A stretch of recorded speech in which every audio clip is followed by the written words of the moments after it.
Zero and the Search for Effective Zen. Episode 29. Can we now summarize Buddhism? What if everything you think you know about Buddhism actually prevents you from practicing it? Seriously, imagine saying, "I'm off to find the finest lady in the land." But when asked who she is, you admit that you've never met her, never seen her, or even know if she exists. Does any of that make sense? Seems a bit closer to delusion. But according to the Buddha, that's exactly what it's like when someone claims to seek enlightenment, searching for something without knowing what it even looks like. So today, we're circling all the way back to Zero Buddhism and asking, what must be in place for the activity that is Buddhism to ever arise? Let's rewind. Over the last many episodes, we've been building a foundation for something called Zero Buddhism. Not a cool rebranding, but a hard-nosed look at the conditions required for Buddhism to arise. If you recall, we identified 3 requirements. First, we argued that those seeking understanding need a clear picture of the goal, namely, the realization of infinite mind.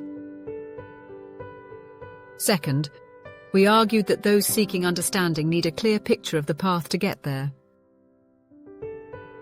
And last, those seeking understanding need to know the obstacles to expect along the way. And over the past several episodes, we covered all 3 requirements, right? Yeah, well, Houston, we have a problem. Because the Buddha himself throws a massive wrench into the very first requirement. In the Tevijja Sutta, he tells Vasetha that no one can teach the path to something they've never seen. And if you haven't seen it either, then you're just chasing smoke. So here's the twist. You can't start down the Buddhist path without the guidance of someone who's already been there.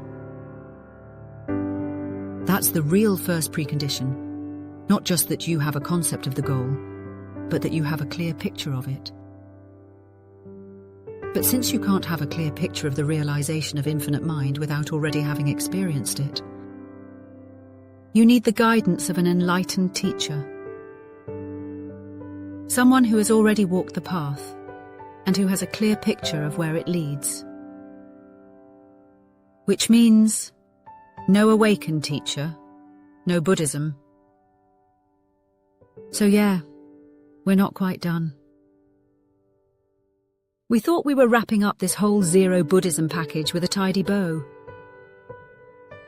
But instead, we've unearthed yet another crucial piece of the puzzle. The notion of an enlightened teacher. And that's where we're headed next.